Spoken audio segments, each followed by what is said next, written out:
Number 1 കേരളത്തെ നാണം കെടുത്തി സർക്കാർ ആശുപത്രിയിൽ ഹാർട്ട് അറ്റാക്ക് വന്ന രോഗികളെ കൂട്ടത്തോടെ പറഞ്ഞയച്ചു. മുഖ്യമന്ത്രിയുടെ സ്വന്തം തട്ടകമായ കണ്ണൂരിലെ പരിയാരം ഗവൺമെന്റ് മെഡിക്കൽ കോളേജിലാണ് ഹൃദയ ശസ്ത്രക്രിയയ്ക്ക് പ്രവേശിപ്പിച്ച രോഗികളെ കാത്ത് ലാബ് പ്രവർത്തനരഹിതമാണെന്ന് അറിയിച്ചുകൊണ്ട് കൂട്ടം ഡിസ്ചാർജ് ചെയ്തിരിക്കുന്നത്. ശസ്ത്രക്രിയയ്ക്ക് പ്രവേശിപ്പിച്ച രോഗികളെയാണ് ഇപ്പോൾ കൂട്ടത്തോടെ പറഞ്ഞയച്ചിരിക്കുന്നു എന്ന വിവരങ്ങളാണ് പുറത്തുവരുന്നത്. അതായത് നമ്മുടെ സർക്കാർ ആശുപത്രികളിലെ ഒരു ഗുരുതര വീഴ്ചയ്ക്ക് ഉത്തമ ഉദാഹരണമാണ് ഇക്കഴിഞ്ഞ ദിവസം തിരുവനന്തപുരത്തെ സ്വകാര്യ ആശുപത്രിയിൽ നടന്ന അഖിലെന്ന് പറയുന്ന യുവാവിന്റെ ഹൃദയസ്തംഭനമായിട്ടുള്ള ഒരു മരണം തന്നെ. അതായത് തിരുവനന്തപുരത്തെ മെഡിക്കൽ കോളേജ് ആശുപത്രിയിൽ ഹാർട്ട് അറ്റാക്ക് വന്ന രോഗിയെ ചികിത്സിക്കാനുള്ള സംവിധാനം ഇല്ലാത്ത ഒരു കാരണത്താൽ നിലവിൽ തിരുവനന്തപുരത്തെ സ്വകാര്യ ആശുപത്രിയായ SKയിലേക്ക് അഖിലെന്ന് പറയുന്ന യുവാവിനെ കൊണ്ടുവരികയും തുടർന്ന് അവിടെ വെച്ച് 5.5 മണിക്കൂറോളം ഈ യുവാവിനെ ചികിത്സിക്കാത്ത കാരണം കൊണ്ട് തന്നെ യുവാവിന്റെ ജീവൻ നഷ്ടമായ വാർത്തകൾ ഞങ്ങൾ പുറത്തുവിട്ടിരുന്നു. ഈ സംഭവത്തിന് പിന്നാലെ പ്രധാനമായും അവിടെ ചൂണ്ടിക്കാണിച്ചത് നമ്മുടെ തിരുവനന്തപുരം സർക്കാർ മെഡിക്കൽ കോളേജ് ആശുപത്രിയിലെ ദുരവസ്ഥ തന്നെയാണ്.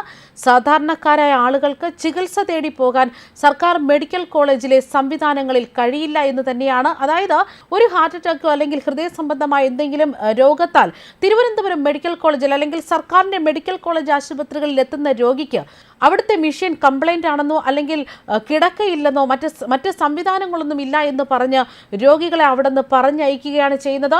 അവിടുന്ന് രോഗികൾ ജീവനും കൊണ്ടോടുന്നത് സ്വകാര്യ ആശുപത്രികളിലാണ്. എന്നാൽ സ്വകാര്യ ആശുപത്രികളിൽ പോയി കഴിഞ്ഞാൽ അവിടെ വിലപേശലും അവയവദാന കച്ചവടമടക്കം നടക്കുകയും തുടർന്ന് മണിക്കൂറോളം രോഗിയെ അതേ നിലയിൽ തന്നെ തുടരുകയും ചെയ്തതിന് പിന്നാലെ രോഗിയുടെ ജീവൻ നഷ്ടപ്പെടുന്ന വാർത്തകളാണ് പുറത്തു വരുന്നത്. അതായത് നിലവിൽ കേരളത്തിലെ ഏതൊരു ആശുപത്രിയിൽ പോയാലും ഗുരുതരമായ അനാസ്ഥ തന്നെ ഉണ്ടാകുകയും ജീവൻ നഷ്ടപ്പെടുന്ന സ്ഥിതിയിലേക്ക് തന്നെയാണ് പോയിക്കൊണ്ടിരിക്കുന്നത്. എന്നാൽ ഇതൊക്കെ കണ്ടിട്ടും നമ്മുടെ ആരോഗ്യമന്ത്രി വീണ ജോർജിന്റെ ഭാഗത്തു നിന്നോ അല്ലെങ്കിൽ ആരോഗ്യവകുപ്പിന്റെ ഭാഗത്തു നിന്നോ ഒന്നും തന്നെ ചെയ്യുന്നില്ല എന്നത് തന്നെയാണ് ഇത്തരം സംഭവങ്ങൾ വീണ്ടും വീണ്ടും ആവർത്തിക്കാൻ കാരണം. ഇപ്പോൾ തിരുവനന്തപുരം മെഡിക്കൽ കോളേജിന് പിന്നാലെയാണ് കണ്ണൂരിലെ പരിയാരം ഗവൺമെന്റ് മെഡിക്കൽ കോളേജിൽ കാത്ത് ലാബ്, അതായത് ഹൃദയസംബന്ധമായിട്ടുള്ള കാര്യങ്ങൾ ചെയ്യുന്നതിലേക്കുള്ള കാത്ത് ലാബ് പ്രവർത്തനരഹിതമായതോടെ ഹൃദയ ശസ്ത്രക്രിയകൾ മുടങ്ങുകയും ഇതേ തുടർന്ന് ശസ്ത്രക്രിയയ്ക്ക് പ്രവേശിപ്പിച്ച രോഗികളെ കൂട്ടത്തോടെ ഡിസ്ചാർജ് ചെയ്യേണ്ട കേരളത്തിലെ സർക്കാർ ആശുപത്രികളുടെ അവസ്ഥകൾ ഇങ്ങനെയാണ് എന്നുള്ളത് സൂചിപ്പിക്കുന്ന സംഭവം തന്നെയാണിത്. ഓപ്പറേഷൻ തിയേറ്ററിൽ അറ്റകുറ്റപ്പണികൾ നടക്കുകയാണ് എന്ന് പറഞ്ഞാണ് ഇവരെ പറഞ്ഞയച്ചിരിക്കുന്നത്.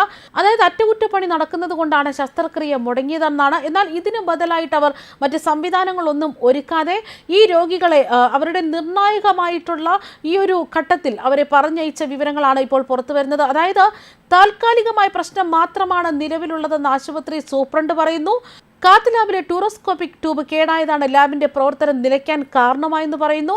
ആൻജിയോഗ്രാം, ആൻജിയോപ്ലാസ്റ്റി, പേസ് മേക്കർ ഘടിപ്പിക്കൽ എന്നിവയ്ക്കായി കാത്തിരുന്ന 26ഓളം രോഗികളാണ് അവിടെ നിന്ന് ഇപ്പോൾ കൂട്ടത്തോടെ ആശുപത്രിയിൽ നിന്ന് എങ്ങോട്ട് പോകണമെന്നറിയാതെ നിലവിൽ ഇറങ്ങിയിരിക്കുന്നത്. 5 ദിവസത്തിനകം ശസ്ത്രക്രിയ നടത്തണമെന്ന് ഡോക്ടർമാർ നിർദ്ദേശിച്ചിരിക്കുന്ന രോഗികളെ പോലും ഇപ്പോൾ എടുപിടിയെന്ന് തന്നെ ആശുപത്രിയിൽ നിന്നും പറഞ്ഞു വിട്ടിരിക്കുകയാണ്. നിലവിൽ സർക്കാർ ആശുപത്രിയിൽ 3 കാത്ത് ലാബുകളാണുള്ളത്. അതായത് പരിയാരത്തെ സർക്കാർ ആശുപത്രിയിൽ 3 കാത്ത് ലാബുകളുണ്ട്.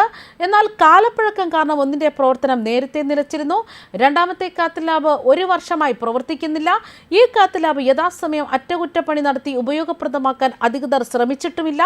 3ാമത്തെ കാത്ത് ലാബ് കൂടി പണിമുടക്കിയതോടെയാണ് രോഗികളെ ഇപ്പോൾ കൂട്ടത്തോടെ അവിടെ നിന്ന് ഇറക്കിവിടേണ്ട സാഹചര്യം ഉണ്ടായിരിക്കുന്നു എന്ന വിവരങ്ങളാണ് പുറത്തു വരുന്നത്. അതായത് നമ്മുടെ സർക്കാർ സംവിധാനങ്ങൾ, അതായത് നമ്മുടെ സർക്കാർ ആശുപത്രികളിൽ ഗുരുതരമായ അനാസ്ഥ, ഗുരുതരമായ ചികിത്സാ പിഴവെന്ന് തന്നെ പറയാം. എന്നാൽ ഇത് പരിഹരിക്കുന്നതിലേക്ക് വേണ്ടി സർക്കാർ സംവിധാനത്തിൽ നിന്ന് തന്നെ യാതൊരുവിധ നടപടികളും ഉണ്ടായിട്ടില്ല എന്ന് തന്നെയാണ് ഇത്തരം സംഭവങ്ങൾ സൂചിപ്പിക്കുന്നത്.